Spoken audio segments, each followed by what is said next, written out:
Having just destroyed the aspect of Uodum known as his gluttonous prize, the party finds themselves in a room slowly filling with millions of keys, surrounded by countless golden treasures. Bartholomew is looking to see if there's any way out of this room. There may have been at one point in time, but the door is now covered in keys. I could try to contact Luna and have her bring us back, or we could try to teleport ourselves. No, don't want to do that. Well, I understand the hesitancy about teleportation, Rolandia. I do have, sort of the modified intent version of teleport. We would not have to use intent exclusively. Yes, but can we all go? Well, yeah. No, nothing. Is there anything we want to do here first? Lining our pockets would be nice, Vomak says as he's pocketing some gold. Bartholomew suddenly notices all this money, and, the entire reason he's working at this inn is for money, so he's like, now this venture has already proven to be much more successful than I could have imagined. That is a very good point, Mr. Romana. I will take you up on that. He's just stuffing it rather vigorously in his backpack, which is already comically large. Please call me V-Man.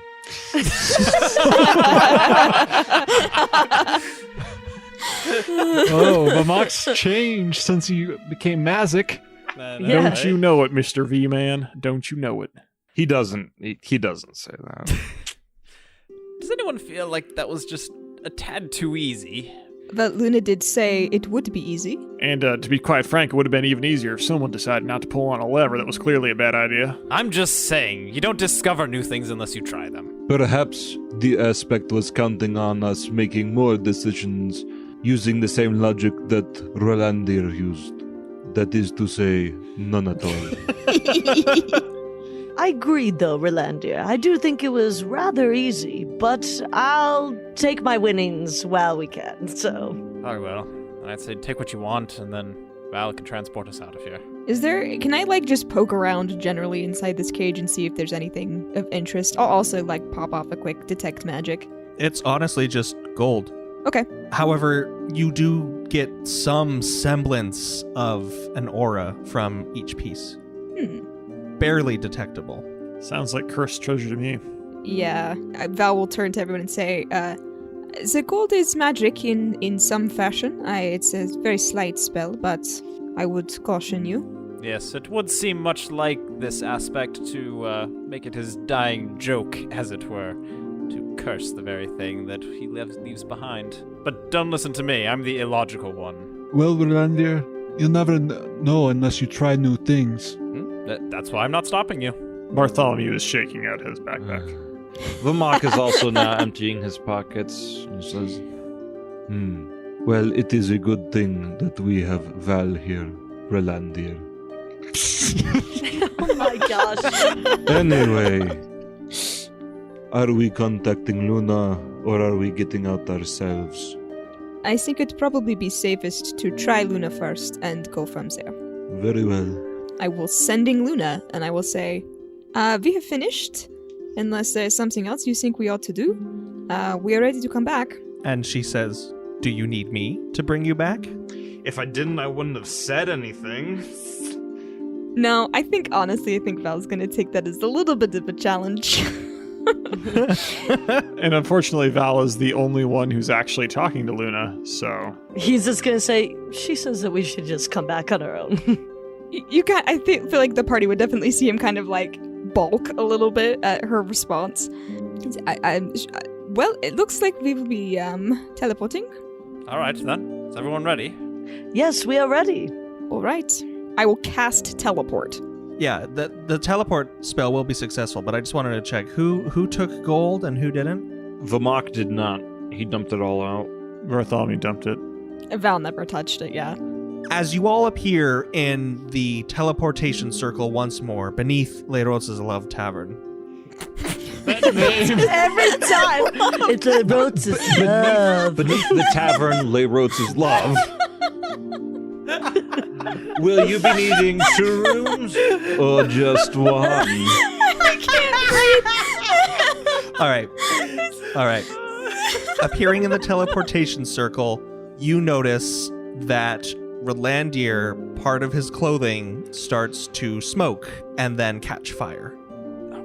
I knew it, absolutely. And he, rips it out in his hand and drops it as it's scalding hot.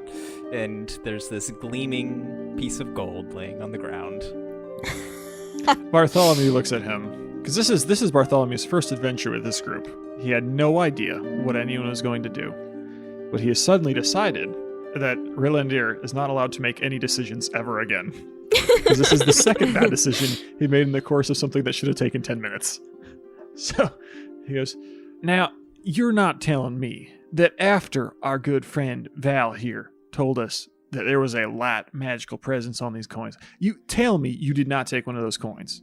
Tell me my eyes deceive me right now. Well, I had to know we were right. I can't believe this, man. No more barbecue for you tonight.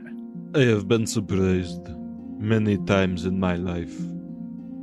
This was not one of those times. And Vamok's gonna head on upstairs, shaking his head. And Luna says, no, wait. I want to finish this. Out of the original Valors, there's only one left. Before we have to deal with whatever that thing is from Vale and your mistake.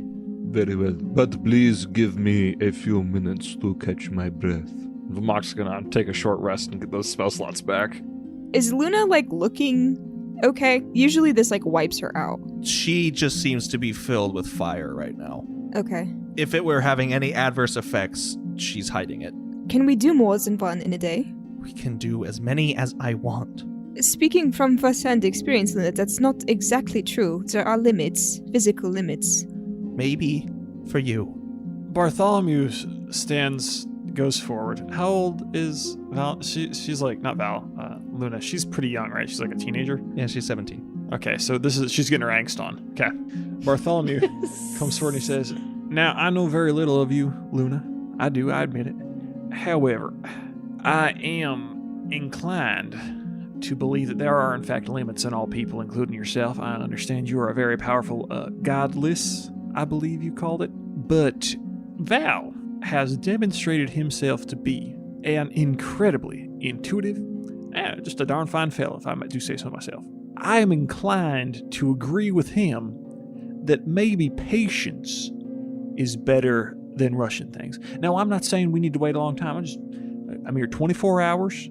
Let everyone calm down, regroup, think about their choices in life, and then we come back, hit this tomorrow. What do you say? We can all have a little bit of barbecue. Got a nice brew up there. Just a little bit of recuperation. Fine, Luna says, snapping at Bartholomew, and then storms upstairs and goes to her room and slams the door. That could have gone better. As Luna does this, Bartholomew just looks over to Val, who isn't actually that old, but looks older, I guess, and he just says, I remember when my first was that age. It's a hard time. It really is, but she'll be okay. I'll bring her something to eat here in a little bit. I think perhaps you have done quite enough, Bartholomew. As Luna storms up the stairs, Rylandir just says, well, since I'm not getting any barbecue anyways, I'll be outside training, and he goes outside. Bartholomew is a very tender-hearted man, and he can't actually keep his statement to not give Rylandir any barbecue. He lets him skulk training for a little bit, but he does set a plate up for him. Awesome. Can Val go knock on Luna's door when we have a second? Other people can do other things. I don't mind, but... Yeah, and as you knock on the door, you don't get a response. Get out of my room! It's Val. I didn't mean to, invite an opportunity for that to go as southward as it did, but, I just wanted to check and make sure that you were being careful. The handle of the door, as you're talking, drops off of the door, as do its hinges, and the wood of the door expands to match the width of the wall until it just looks like there was never a door here. It takes all of 3 seconds. When you originally were going up there, Bartholomew did give you a plate full of food. Okay, Val's just standing there with a plate of barbecue. In front of a wall. In front of a wall. Didn't Val do that? I did. Mm-hmm. Can Val attempt to... I don't want to try to undo Luna's intent. I would like to try to create a door on a different part of the wall. That's awesome. Yeah, you can. Please roll. I rolled a 22 and a 9. Oh, you did not make it. within the range. Yeah, I didn't think so. So try as you might, you attach like the hinges and the door's mechanisms like bind to the wall, and it like recedes a little bit, embossed into the wall itself, as if someone just took a stamp of a door and but it's not a working door. Yeah. Just an image of one, a little sketch. Basically. Okay. Speaking then just to the wall, I assume even though there is no door, you can still hear me. I don't know that I can say I understand completely where you are coming from, but I can empathize. I want this same thing as you very badly. There's a reason there's a right way to do something, and that reason is ensured success. And if you want to talk, I was your friend, and I would like to be again. And he'll set the barbecue down and say, Bartholomew did send me up with a plate of food, so I will leave it outside of this terrible door I have attempted to create. Good night, I guess. And he'll sort of start down the hall. You hear a closing door and footsteps behind you. And then you hear Cad's voice. He's like, Val, have you seen Vermak? Yeah, he's downstairs, I assume? Good, yes. I have something for him. I was able to decode a part of this message.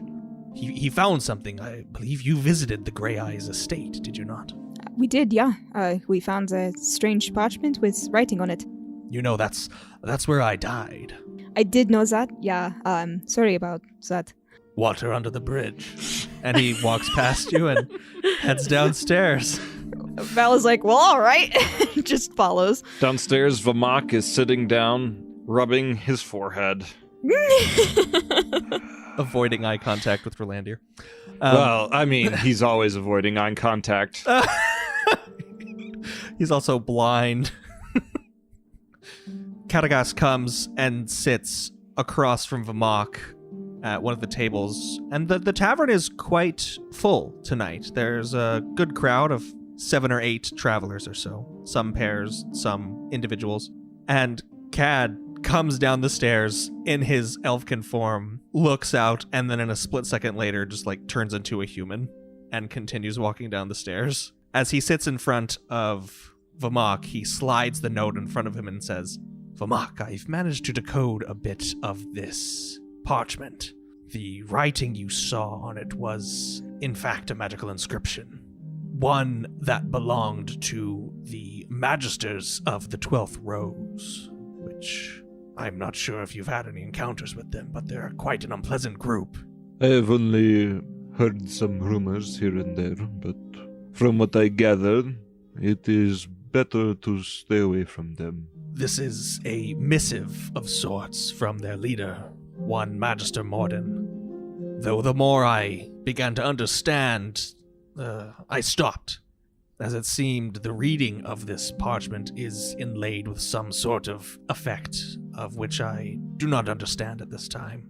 Perhaps it would be best to cease this research, for the time being, at least. Very well. I will defer to your judgment on this matter. Can you tell me what you were able to decipher? As I said, it was a missive, a ordering of a gathering of forces. It's dated quite some years ago, but there are a series of numbers throughout the message that don't exactly coincide with any time or date, or, quite frankly, within any context of the message itself. Again, I stopped decoding it after I got about halfway through, as I began to sense a growing awareness from elsewhere in the Fell. And the robe, was that also of this Order of the 12th Rose? Yes, though it did not have any latent magical effects upon it. Perhaps we could get the Magisters themselves to decode it. If we are in possession of such a robe, it could form a most useful disguise. However, that may be a matter for another time. Luna seems quite adamant about tracking down the Valor's aspects now and destroying them. The sooner the better, is it not? Yes, I agree. But I do not know why she is so suddenly eager to accomplish this task. Well, she is still very young, and I cannot purport or even pretend to to know everything that goes on inside her mind. And though I have taught her well and taught her temperance and patience, she's just a girl. This next aspect, Khyrl, you said you were quite unaware of its being, other than its name. Yes, I do not have much information on it. As they call it, the Bloodied Orphan. Legends, stories and such say that it was the child of 2 damned souls that were indentured to Destiera, born in the waters of passing in Destiera's domain. It's not violent, so they say, but at least depictions of it show it clutching a skeletal hand, perhaps the hand of one of its parents. And I can imagine a thing that is millennia old, though in its mind no older than a child, a being newly born, acting on nothing but instinct, that this grief it may feel blinds it to the outside world, coupled with its own warped mind. I don't know how we would dispose of it. I imagine in much the same way we have disposed of the others. This group is in possession of an interesting blade that seems to be quite adept at killing aspects. I do not know where they got it from, but it does not matter to me. Well, if I'm to understand things, you made quite the entrance yourself, having dispatched one single-handedly. It is true that I dispatched one of these aspects, but it is not something that I would like to do time and time again. It is dangerous. Each one poses a new risk of threat, unlike the rest of my people from the old world. I do not value meaningless fights and meaningless shows of strength. It is what got all of my people killed, so I must be careful not to fall into the same trap. So while it is good to be able to take care of things yourself, it would be foolish to not use the tools at your disposal. Well, on that note, I think it might be good for everyone to rest up. We should leave early tomorrow morning, and hopefully dispatch with this bloodied orphan before the day is done. And with that, he slaps the tabletop, gets up, and walks back upstairs. Unless anyone has anything of particular note that they want to do, the night will pass without incident. Yeah, I say we all go to bed and wake up the next day. Yeah, that's great. With the inn once more empty on this new day, Luna waits for everyone to assemble in the basement. How is she looking today? Still angry? Very angry. Okay. Perhaps angrier. Is the gold coin still there on the ground? Yes, it is. Relander just kind of stands by it as he's waiting for people to gather. Yeah, Bartholomew spent part of the night brewing some new potions, getting everything ready. He's ready to go.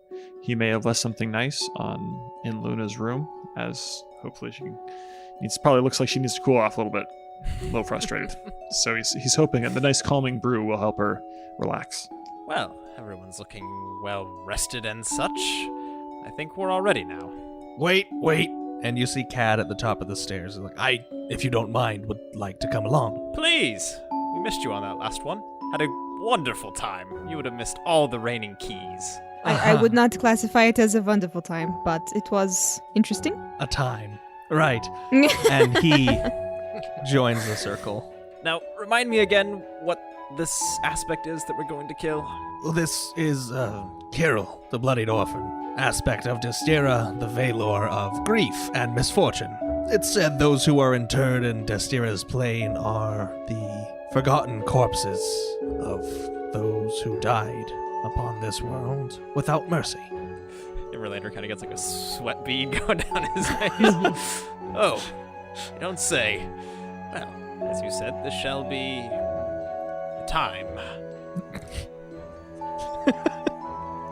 Luna, kind of perusing the group with her gaze, just says, well, can we do this? Are you ready to kill this goddamn aspect? Good. And she just snaps her fingers and you all disappear. As you rematerialize, you find yourself in a gray expanse of just twilight. You see before you what looks like a huge crevice, in the side of a massive cliff that stretches on for literal miles into the darkness above that you can't see. And before you, not too far down this slope, is a river. Upwards, opposite the river, So going up the slope, it seems to crest in a pretty sharp dune of sorts. And from the other side, you do see this flickering light like fire burning on a massive scale. And you hear just screams carried toward you on the wind. Vamok, hearing the screams and everything, says, Vakos, take flight. and his vulture spreads its wings and it starts flying out towards where the fire is, just to see if you can get a better idea of, you know, what's creating the screams and what's creating the fire and what they're getting into. Your vulture flies the mile up the dune, and as it crests it, sees another flatland and valley that is just covered in a burning forest with 100,000 individuals going on for miles who are flailing about in this torrent of flame. Okay. Yeah, Vamok relays this to everybody else, and you know what? He's gonna go ahead and take the requisite amount of time to slap Death Ward on everybody. That's a general, just as a precaution. Thank you, Vamok. However many rests he has to take to, you know, get it all done. As you spend a good 45 minutes preparing, looking out at the distant river, you do see a slight form, pale, almost translucent, elongated, seemingly naked, crouched in a fetal position in this running stream. I think there's something there. Perhaps we should go check it out. And Rolander's going to start walking in that direction, towards the thing in the river. Brynjar is next to him. It's like a 10-minute walk. As we're getting closer, so it's just like laying... Is it like a shallow river, so it's staying stationary, or is it moving with the river? So the river is not stationary, and it only seems a couple feet deep, and maybe only 15, 20 feet wide, but it separates and then rejoins again, and on this little sand bank in the middle is this being. Still in the fetal position. Yes, and seemingly crying. Now, although perhaps it would be logical to just go and stab this thing, I want to take a few minutes just to look around. Is that all right with everyone? I mean, I will just say, looking around, it's just a gray, flat expanse in every direction, save for the sloping dune behind you. And it's miles and miles before you reach, like, these dark cliffs. He said look around, but he meant go talk to the guy. So that... he can still say that, but he's gonna... Rolander starts walking, trying to make his way to the bank of this river, and then he's gonna attempt to wade into it to get to the middle. As your foot steps into the water, the creature sniffs, stops crying, and looks up, meeting eyes with you.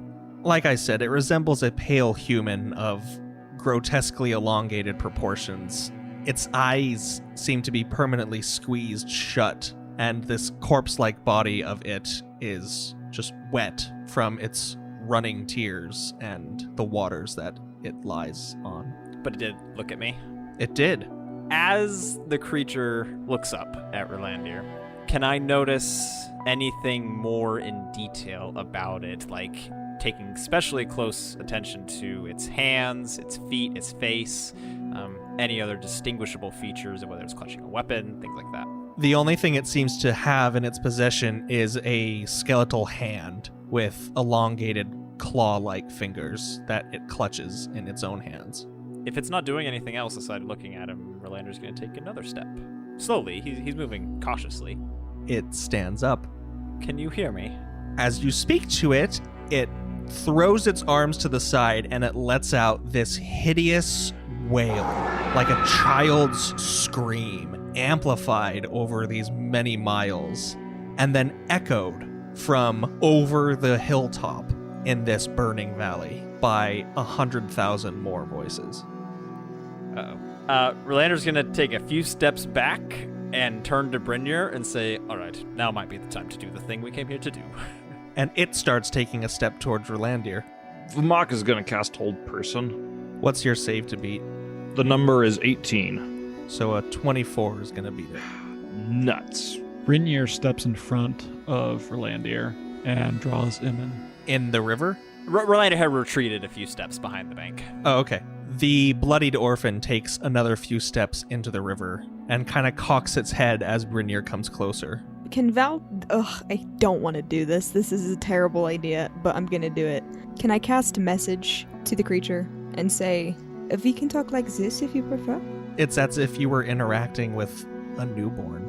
If you get anything in response, if it were even able to like conjure up the acuity to perform that action, you would hear gibberish, wailing, crying. Okay.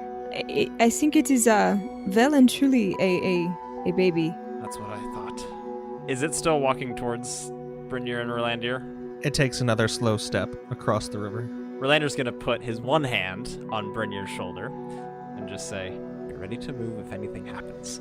And he disappears, and he's going to reappear right in front of it, and he's going to attempt to hug it.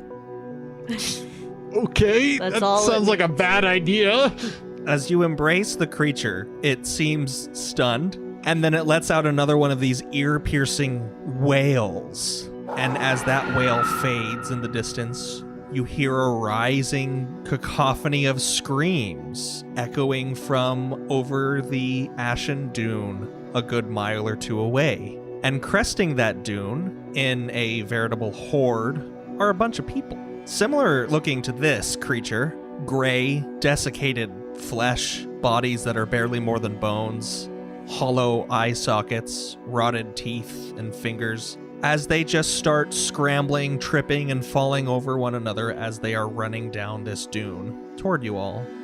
We're going to roll initiative. Well, good thing this dune is like a couple miles away. Yeah, it is. Rolandir got a 6. 16 for Val. Bartholomew got a 16. Mick rolled 22. Brynir got a 23. The mock got a 10. Okay, it'll go a player, the Bloodied Orphan, also known as Khyrl. 2 more players, Karagas, the last 3 players, and the Horde. So who's first? Brynir, you see all of a sudden this light come around him as he goes into a rage, and then he takes a bit of a run and then leaps towards the top of this figure and stabs Iman at this thing's throat. Does a 27 hit? Yes, it does. It'll deal 21 damage. 11 of it is radiant damage. As you stab Iman into its neck, it lets out another shriek as like globules of this clear fluid stream out of its wound, covering you. Okay. And then for his second attack, 22. That hits. Still using Iman? Yes. It deals 8 damage. So going into a rage, Brynir jumps at the top of this being in the river, what he believes to be the aspect, and he stabs Iman into the neck, takes Iman out, and then slashes at its throat. And you are just like covered in a deluge of this clear ichor. As the Bloodied Orphan reels back from this blow that Brynir inflicted upon it with Iman, it looks at him, and then it wields this skeletal claw, and it just brings it right down on top of you with immense force. Does Rolandir still hugging him have any effect on anything? Is he still hugging No, him? it walks forward, and you're like, you know, like a kid would On one leg? So I, like latch onto their dad or something. That's you. And a great hole is being filled in Rolandir's heart. Okay, I'm just gonna say thank goodness for your death ward. As I just rolled a nat 20, and this claw slashes you from like head to your legs. Do you want to hear how much damage it just dealt to you? yeah, I do. 208. Okay. Oh boy. 208. And what does Death Ward do? Basically, it saves you from death once. So you're what at kind of 1 damage? HP. What kind of damage does it do? Slashing. Haha, half that sucker. Only 104. 104. It's still a lethal wound, but you know. You think? Brynir suffers a lethal wound of just intense lacerations as 3 gashes are basically opened up on your torso down to your waist that are just spouting blood, and you will take 15 damage every turn until that is mitigated to a major wound or lower. So it didn't do it. Eamon didn't do any extra damage, right? It sure didn't. Sweet. Or I guess not sweet, but I'm just going to switch to a different weapon for the next time. We'll see how this goes. Is that the end of our good friend's turn, the Bloodied Orphan? Yes. Okay, can Val go? Please do. Okay, thank you. Okay, Val himself is going to turn towards the, dune area, and I would like to open up a chasm. I don't know however many feet deep you'll allow me. I want to go at least 60, maybe 40 feet across, and I want it to extend across the whole dune so that if these idiots ever reach us, they just sort of fall into it and can't jump across it. Go for it. Dang. I that's why I went deep and wide. I think it'd take an awful lot of them to fill it up. There's absolutely no chance. That is a 27 on my d20 and an 18. That is a failure. Yeah, I imagined as much. As you dig a small moat, maybe 2 feet wide and 6 inches deep across the entire dune. Well, that is not what I had in mind. And then I would like my simulacrum to cast Disintegrate on the claw that the orphan is holding. Ooh, very smart. Does that destroy the weapon, or does it just make him drop it? If it manages to destroy it, it will. We'll see what happens. This spell automatically disintegrates a large or smaller non-magical object. It is non-magical. Okay. It's just a honking big claw. The hand disintegrates. Nice! That's it for Val and the simulacrum. As a reaction, the Bloodied Orphan enters a rage. Oh no. Reese just goes, shh, shh. There. Stop. Oh my gosh. How many more players? Is it the rest of us? Or... Yeah. There's 2 more players and then Cat. Well, 1 more player and then Cat. Vamok, with his vulture flying in the air, giving him quite literally the bird's eye view of the situation, Vamok is going to point his finger forward, and necrotic energy is going to be zipping out straight at Khyrl as Vamok casts Finger of Death, which requires a Constitution saving throw. 9. Whoa, boy! Gotcha with that finger. That's going to be 63 points of necrotic damage as it feels the negative energy coursing through its veins and feels a searing pain rack its body. All right. Is that Vamok's turn? I guess, how far away is he from this thing? 30 feet. Okay, cool. Yeah, Vamok's just going to stay put. Cad looks to Val and says, "Perhaps I'll take care of that." And he just points over his shoulder to the rolling horde coming down the hill. "And you all can be occupied with this thing." Yeah, sure. Very well. And he just lifts off the ground and starts flying out. Oh, okay, bye. He moves 120 feet in that direction. Just yeets himself into the sky. And then he shapes the dune to reverse it. So if it's kind of a bowl coming into your side, the peak then is now at the bottom, and the bottom is now where the peak was. So it just instantly reverses, and it sends a good majority of these things flying into the air. Almost all of them that managed to get as far as they did. And this mountain of ashen sand is now its peak at least, is now towering quite a ways above you, but only about 300 feet away. So now the creatures have to just climb up the mountain on the other side rather than roll down it on your side. That's a plus. Okay. Helter skelter. Who's next? I would like to cast Firebolt towards Khyrl. I think that's a 22. That hits. As a mote of fire is hurled from your hands. 12 damage. As you inflict this damage on the creature, it seems to be wearing a cloak of sorts. Almost unseeable from before, as it was basically on its skin, plastered to its skin. And as this mote of fire hits it, this cloak of this same transparent material as its own skin ignites on its back. Okay, that's my turn. Bartholomew, who has not yet gotten to the river, pulls out a little vial, chugs it, and flies off, just like Cad. And he actually flies to Rolandir. Are you still hugging this weird baby thing? Clutching on for dear life. Well, he's going to fly up to you, and he holds out a vial, and he says, "All right, now I need you to pour this on this. Do not touch it to your skin. just the creature. And he hands it, and he gives him a look, because he knows that Rolandier's kind of, do not touch it. Okay, then, so Rolandier, seeing the vial being handed to him, grabs it. Actually, hold on. We might need to reconsider this. You only have one arm. I have one hand. I have both arms. So you like the stub there is holding on tight, and then yeah, it'd be really great if he had that hook by now. He could have just. But anyways, so yes, he has both arms. He's holding on. He can grab the vial while still hanging cool. on. Does Bartholomew fly away, or? Is he floats away. Alrighty then. Rolandier, having just gotten this, he, at the risk of provoking something, he's going to attempt to give enough distance between himself and the thing releasing to pour this vial on it without getting any on himself. You are able to do that. Good. And what happens, Bartholomew? This creature has just been hit by a flesh-to-stone potion. It must now make a Constitution saving throw. It's got to beat an 18. And on a failed save, it will be restrained as it begins to harden. And then every turn, it will have to make another failed save. Once it's got 3 correct, or 3 successes or 3 failures, a permanent effect will take place. But for now, it's got to make one of those, and it will be restrained for the next turn if it fails. I guess if it succeeds, nothing happens yet. Well, that was a 9, so... Okay, it is now restrained. Does me pouring that count as an attack action? Yes. Alrighty, then I'm going to take my second attack.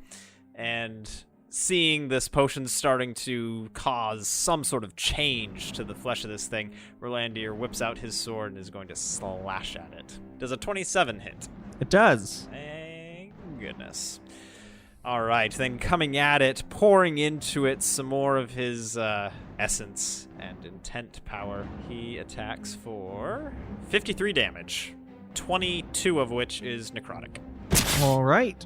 You don't know what the horde does because you can't see them because they're on the other side of a mountain. Val is going himself to use intent to attempt to, picturing flash paper, he would like to ignite the rest of this creature's little cloak cape skin thing that Mick sort of discovered. Go for it. I'm gonna roll different dice this time because so far these dice have hated my intent rolls. Oof. This is going to be a hard one. Well, I rolled really bad, so we'll see if I'm on the right end of the scale. 28 and 18. Other end of the scale. No! Dang it. Val is feeling a little chagrined about his intent capabilities. Yeah, how do we learn to do the mountain flip? Can Cad teach us? Do we get like the button combo, or like how do we do that one? Oh, he's doing rolls just like y'all. He's just succeeding. He knows the secret. He's just better at intent than a godborn. It's because he's using magic steroids, okay? Like three godborn indeed. Godborn. Anyways, I know you were excluding Rolandier in that. Every time. Even though he's been the godborn the longest.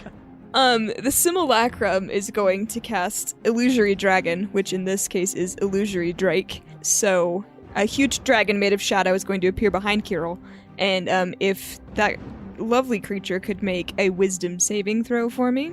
11. That's a failure. It is frightened of this giant dragon.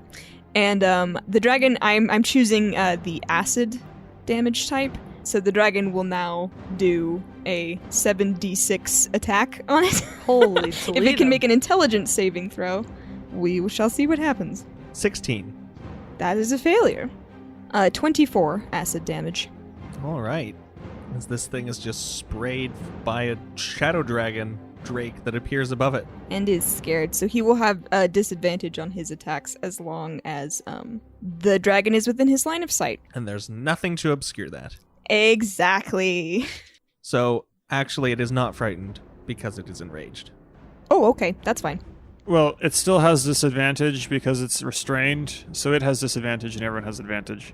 Brynjar's the only one close enough, right? Yeah, I think so. Well, I guess Rolandier is, but he probably would go attack the guy that... Oh, I thought Rolandier was flying away with... No, it's just Bartholomew. Oh. All right, then. Then he will do multi-attack. Oh, son of a biscuit. Oh, jeez. No, Rolandier's far away. This should be fun. Just hope he doesn't roll a nat 20 on me again. Oh, that was a 4, 5, and 8, and a nat 20. So, Oh boy. Both attacks on Brynir miss. The first, as it is just thrashing about with its arms in whatever way it can hit you, bludgeoning you, and you are able to dodge its attacks as it just sends ash flying into the air as it pounds the ground, and then moves over to, turns toward Rolandir and starts thrashing about at it, missing the first attack. But as Rolandir comes up out of the way of the first one, its whole arm just connects with your rib cage, dealing 51 damage.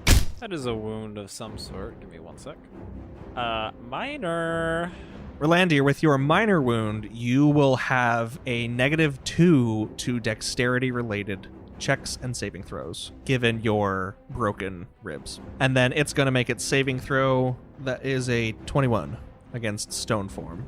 Brynir is going to use Zealous Presence while putting away Imin, and he's going to grapple and try to restrain the creature's arm. Go for it. Well, I'm going to use my other power.